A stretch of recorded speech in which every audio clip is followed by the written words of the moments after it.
I have a new friend, Laylee, who a few weeks ago in the middle of a text conversation probed her new pastor friend, yours truly, for my opinion on why the whole corona pandemic thing was happening.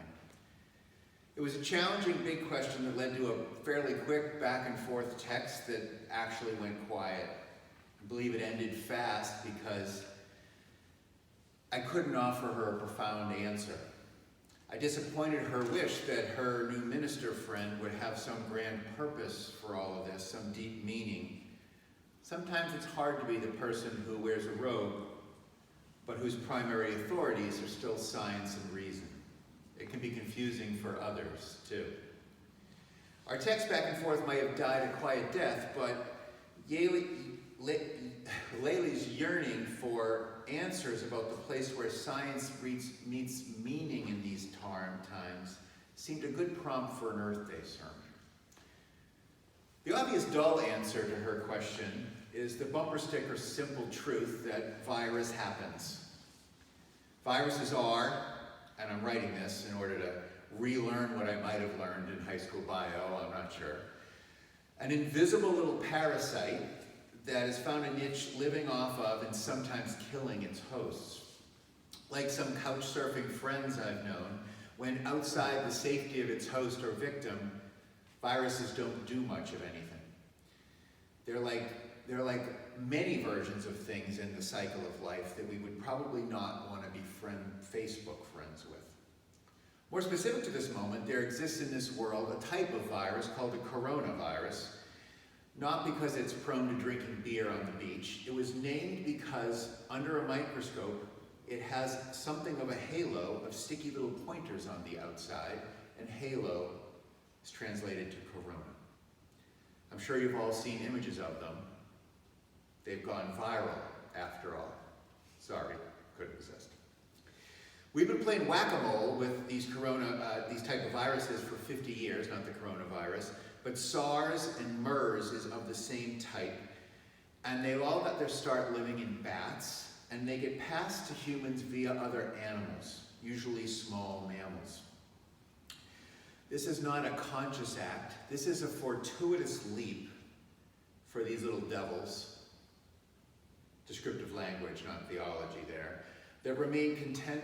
Had they remained content to pester in wild animals, we would hardly take note. We would not be sitting home. We would be at church. And they've made this leap to a plague in the most mobile, most numerous, large mammal roaming the planet, us. They hit a home run. You're watching a church today because of that. Ironically enough, the coronavirus made its leap to us because we humans brought in close proximity animals that would otherwise not be rubbing shoulders with one another. And they're exposed to each other's spit and breath and excrement because often they're stacked in cages in these open markets. Essentially, Asia's live animal markets, our collective human markets, I'd like to say, are unintentionally but fairly effective live petri dishes. That feels to me like a disappointingly unsupernatural answer to Laylee's question, but one that's potentially manageable and certainly one that's interesting. The moment corona made its leap from pangolins, likely it's like a small armadillo creature, or to civets, which look a little bit like ferrets, it won the lottery. And if we did not play host to these nasty little viruses, we would probably honor them more. It's actually an amazing expression of life's grand adaptability. And this pandemic is really very much like the biological viral moment of when we imagined that, in the more poetic phrasing, the butterfly flaps its wings and there ends up triggering a hurricane. It's a random, semi-predictable event based on context. That's the answer. And that answer means that we're all stuck inside these days watching Tiger King, not because God or Mother Earth attempted to purify the world with this toxic potion. We're watching in real time a virus sweep the world, in part because we've made a number of serious, predictable situations possible. Understanding that part of it is creating a vaccine. The other lesson to this, obviously the less immediate one, of course, is that we need to learn that there was no supernatural issue purifying the world. There is no grand message here. That's the spiritual message, oddly enough. This is not God's and Mother Earth or Gaia tinkering is not the way that things work. The deep spiritual truth is that things are the way they are. Also worth noting is that in addition to this not being a supernatural act, as some of the rumors have indicated, science has more or less proven that this was not cooked up in a lab somewhere as some effort. Nobody wants a pandemic. But let's not give up too much or too quickly on humans' dramatic role in this scenario. We Homo sapiens tend to think of things in stories, right? That story, that narrative, that meaning was the prompt for Laylee's question of this. And it will be the story that we tell ourselves moving forward that will matter the most. It will be the story that we tell ourselves that will make all the difference, and there will be a test. The first part of the story that we should tell ourselves is that we have unintentionally, with no malice really, invaded every habitat in the world almost. We've set up global transportation networks, and we have a willingness to pull animals for commercial purposes together in different kinds. That's a dangerous scenario. And the story of why the coronavirus came to be, we should certainly remember that we are the detective, and we are also, at least in part, the villain. But it must be said boldly again, there's no meaning for this. There's no punishments for things we've done. Quite simply, every once in a while, in the way that the randomness of the world works, a virus jumps between species, and when it does, it has the upper hand for a long period of time. Thankfully, in the sense, not thankfully that it struck us, we're capable of shortening that span. This is how evolution works. When evolution was first came up and sort of conceived as an idea, it was thought that there was a general gradual progression. That turns out not to be true. Evolution turns out to be punctuated, the equilibrium or plateaus tend to be punctuated by very dramatic events. Comets striking, hitting dinosaurs. The coronavirus is attempting to be one of those very disconcerting disequilibrium moments. And the pandemic we're trying to halt, trying desperately to get in front of, is one of those evolutionary changes. The coronavirus got off to a great start. It did a great job at spreading. But as it's now being written, we're beginning to work on vaccines, we're beginning to shelter in place, and it doesn't look like it's as bad as it could have been had we even given it one more week, certainly one more month unchecked. It's a sobering reminder of what could be, because what is bad enough. And this sermon is under no circumstances trying to diminish the anxiety, the death, or the despair, or the disruption that this has caused us. My point in holding up that disruption and that despair is that we have a bigger problem on our hands. Whether the coronavirus and COVID-19 becomes an epidemic worthy of 9/11 status or World War II status remains to be seen. But it is still very little more than a pop quiz in our relationship with the earth that we're going to need to pass. We have a bigger test facing us. It's Earth Day after all. It's also the thing I care about more than about anything else. Central to this upcoming test that we're going to face and we're in the middle of, we've been getting pop quizzes from forest fires, Australia, California. We've got hurricanes, which, should we choose to look at them that way, serve as pop quizzes for our relationship with the earth. And we're in fact unique enough to have dreamed up for ourselves a sense that we are not really part of the earth. We need to mend that relationship. On our test, as it will be given to us, not with number 2 pencils and little blocks to fill out, but tested out in real time, we will need to witness a new level of interconnection between us. We're in the middle of a moment of learning that right now. We are learning that the health of others is our health. We are now also learning, as it turns out, that the health of species is our health as well. The proper answer to the question moving forward will be something like this.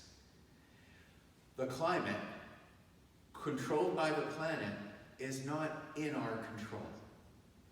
Climate deniers love to reference this. Climate change is taking place all the time, whether we're on it or not. What climate change deniers tend to forget is that we're living in a very thin place of success. They like to ignore that we are very much upsetting a delicate balance that birthed us and allowed us to travel around the world. On our test will be an increased sense of curiosity, but that curiosity needs to be spent not on new adventures in a way, not on boldness, but on management. We have become an amazing species. We have spent the last 500 years doing the most amazing things. We could pat ourselves on our back for all our achievements, and we won't get to where we need to get to unless we realize how impressive it has been to be a human being in the last run. Not unlike a virus. In 1800, there were 1 billion of us on the earth. Right now, there are 7.8 billion of us on the earth, and every year, 83 million humans join that number. There's been so far, roughly 160,000 people who've died via the coronavirus. That's an amazingly large figure. There are 350,000 people born every day. We must get this relationship under control. Somewhere in the final exam we're going to be taking will be the need to create sustainability. That's going to be key. On this test that will only be graded by future generations is the idea that we cannot divorce ourselves from this relationship. We, not the earth, are the variable here. Understanding that must be first and foremost on us. And for those of us who believe that we're going to, with our amazing curiosity and development, begin to, in any large numbers, move off this planet and live somewhere else, in the margins of the person grading that response that we can just go to another planet should be the response, stop reading sci-fi while you're high. It's dangerous. Limiting the amount of carbon and greenhouse gases put into the atmosphere will be the first test question. Having a collective number of us that we manage justly and not via catastrophe planning or wars should be on the test too. In general, the answers to the test will be people over profit, science over the supernatural, and a warning that our short lifespans endanger the lifespans of people in the future. Our new challenges will be technological, of course, but they will also be emotional. What will it be not to be adventurers off, killing large game, exploring new worlds, but managing this one? That's not quite as sexy. We like sexy big challenges. In the prep study sheet for this upcoming exam that we're in the middle of, or at the start of as it may be, it will mean that in the future, air and trees get the first vote. I almost wanted to turn that into a Seussian kind of rhyme, but I wanted it to hit home and feel very serious. We have a compassion and a kindness that's amazing. I was just sent by Sharon's husband a list of wonderful things human beings are doing, and they're walking out on the balconies and we're clapping for first responders, and most of us are good. Unitarian Universalists have known that and preached that for a long time. But we have short lives, and we need to turn that good into big ideas. As we all know, you can put up a picture of a dog with a broken leg with its eyes just at the camera in just the right way and raise $10,000 on a GoFundMe At the same time, we are cutting down the forests to put up palm oil and large agricultural things and meat production. That's ridiculous. That's a failing answer on the test moving forward. We can do this. We were able to solve World War II. We were able to rally our attention. We were able to get these amazing things done. We humans have not had much of a chance to realize that our relationship with Earth has to be symbiotic. It must be. Think about what I said. Coronavirus, deaths so far. In the only news story that's been for 2 months, 150,000 precious souls gone. Every day, 350,000 people enter the Earth, a place with finite resources. We can do this. We are managing transitions with amazing depth and clarity. We are adapting. Think about this. Google is now the first phrase we would think of when it comes to hunting information. Not the encyclopedia. Apple, not IBM, is the first word in tech gadgets. Amazon, not the mail, has been our instinctive way to think about, not the mall, has been our instinctive way of getting stuff. Uber and Lyft quickly claimed our hearts over cabs. Netflix is emerging as an entertainment force that is the bane of all networks. Every one of those is about 15 years old, minus Apple, which is still younger than me. I don't in any way want to overlook the massive amount of death or economic loss or social disruption in this moment. But the environmental challenges that we face moving ahead are bigger than that. Far bigger than that. And we can do this. But it's going to require the same level of intentionality and urgent motion that we saw with responding to COVID-19. 1 week it was a problem we were concerned about. 10 days later, we canceled every single sports team in the country and couldn't go to the movies anymore. We need to take this seriously. Like an athlete before a big challenge or someone going into a boardroom that says we can do this, we can restore our relationship to the planet. But we can't unless we pursue it with the same kind of urgency that we pursued this virus. The virus is deadly and our response to it is hopeful. Can you feel the change? We need to enact that change.